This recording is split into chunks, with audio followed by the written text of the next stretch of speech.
Please be seated.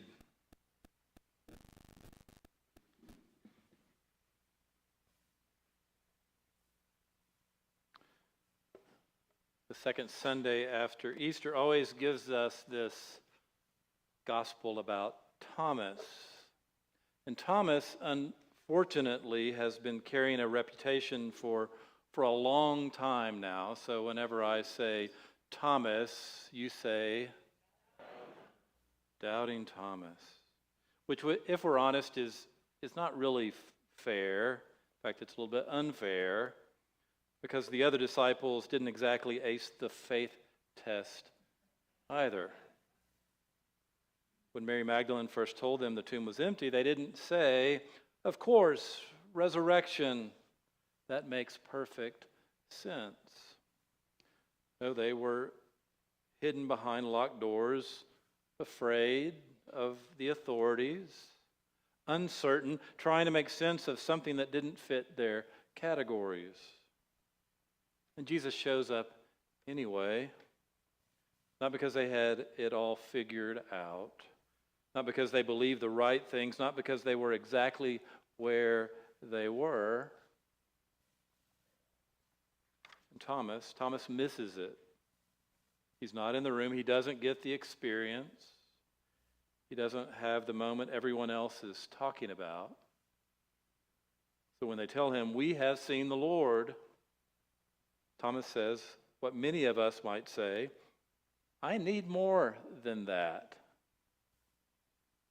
Not because he's stubborn, not because he's faithless, but because he's honest. He refuses to pretend. He refuses to borrow someone else's certainty. He wants something real. And that matters, because a faith that cannot make room for questions is not a very deep faith. A faith that depends on certainty at all costs often becomes fragile, and sometimes even a little defensive.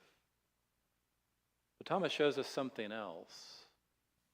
He shows us that doubt is not the enemy of faith. It can be the beginning of it.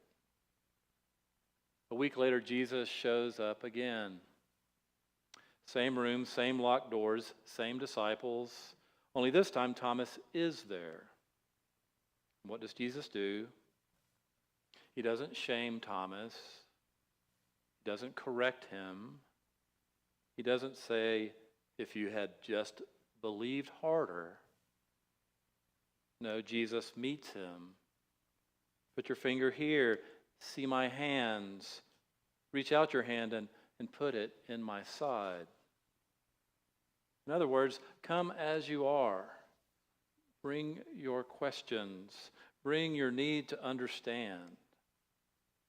And then Thomas responds, "My Lord and my God." Not because he solved the mystery, not because all the questions disappeared, but because he encountered something, someone real. And then Jesus says something that has echoed through the centuries. "Blessed are those who have not seen and yet have come to believe." Now that can sound like a gentle correction, but I wonder if it's also an invitation. An invitation to a different kind of faith. Not a faith built on certainty, but a faith built on trust. Not a faith that has all the answers, but a faith that is willing to keep growing. Because the truth is, we are all living on the far side of this story. We weren't in that room. We didn't see what they saw. So how do we believe? Where do we encounter Christ? And the answer, I think, is both simple and profound.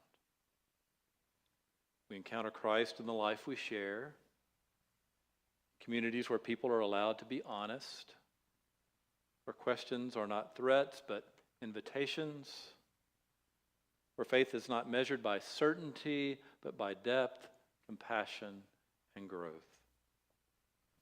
We encounter Christ in relationships shaped by love, in kindness and forgiveness, in quiet acts of care. We encounter Christ in prayer, in Scripture, and yes, in the Eucharist, in the breaking of bread and the sharing of the cup. Christ is made known to us. Not because we can fully explain it, but because we experience it. And maybe that's the key. Faith is not about having everything figured out. It's about willing to stay in relationship with God, with one another, and even with our own questions. It's about being open to the possibility that Christ is already present among us. And notice this. One of the very first things the risen Jesus says is not, "Now believe the right things," or "Get your theology straight." He says, "Peace be with you. And then, as the Father has sent me, so I send you." In other words, go and live this way. Live as people shaped by peace. Live as people shaped by love. That is the heart of resurrection faith.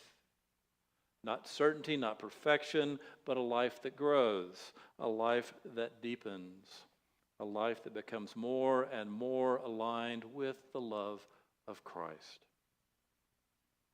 So if you find yourself today with questions, with doubts, with a desire for something real rather than something easy, you're in good company.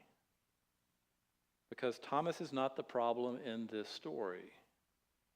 Thomas is the reminder that faith begins with honesty, grows through relationship, and comes alive in love. And in the end, that may be the deepest truth of all. We do not believe because we have seen everything clearly. We believe because somewhere along the way we have been met by grace, met by love, met by Christ, often in ways that we didn't expect.